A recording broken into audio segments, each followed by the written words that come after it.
এটা আমি শুরু দিয়ে বলেছিলাম, আমাদের যে ধর্ম উপদেষ্টা আহমদ খালেদ সাহেব, এখানে অনেক মানুষ ওনারে মহব্বত করেন, সাদগাঁওয়ে ফিরে কামাল ওলিয়া মোকাম্মেল মনে করেন। এই খালেদ সাহেব সে উত্তরবঙ্গ গিয়ে বক্তব্য দিয়েছে বাংলাদেশের প্রত্যেকটা মসজিদ ইউনু এবং ডিসির আন্ডারে থাকবে। নাউজুবিল্লাহ, কালকে সকালে বলবেন, আরো জোরে বলেন।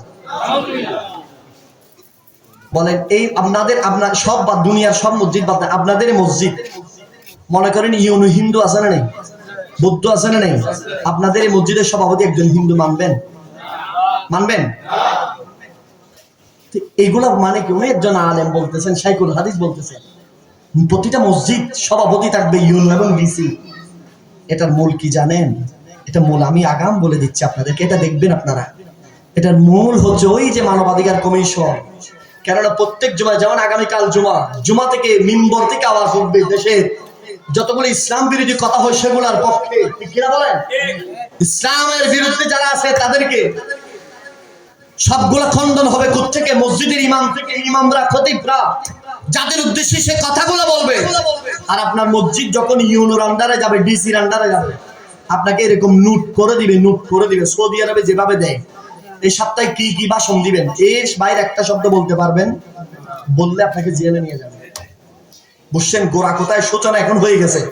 আমরা যে বলতেছি আমাদের দেশে মানবাধিকারের জন্য ইন্ডিয়া, ওই আমেরিকা বিরাট একটা মানবাধিকার কমিটি নিয়ে আসছে, এই নিয়ে আসছে, সেই নিয়ে আসছে।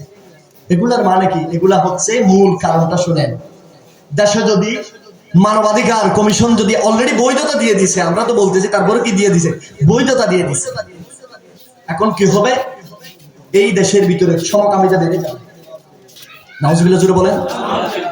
ওই নারীরা এমনি তো লঙ্গ হয়ে গেছে, আরো লঙ্গ হয়ে যাবে। বাপ ছেলের কোনো ভেদাভেদ থাকবে না, ওপেন মদ গাঁজা খাইতে পারবে না, থার্ড জেন্ডার হয়ে যাবে। একটা ছেলে মেয়ের পোশাক করবে, মেয়ে ছেলের পোশাক করবে, যার যেমন ইচ্ছে তেমন করবে। আপনি কারো ব্যক্তিগত হস্তক্ষেপ করতে পারবে?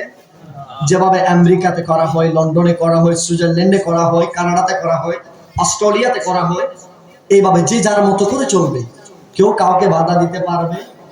সে চিত্র বাংলাদেশে আসা, এটা সর্বোচ্চ চেষ্টা চালাচ্ছে। কিন্তু আমরা আল্লাহর কাছে ফরিয়াদ করি, আল্লাহ হয়তো শাহজালালের বাংলায়, শাহজালালের উত্তরসূরিদের উসিলায় বিদেশি আগ্রাসন থেকে দেশকে মুক্ত করবো। বলেন ইনশাআল্লাহ। আরো জোরে বলেন ইনশাআল্লাহ। আল্লাহ আমাদের ঈমান আকীদাকে হেফাজত করুক, আমিন বলেন। আরেকটু জোরে বলেন আমিন।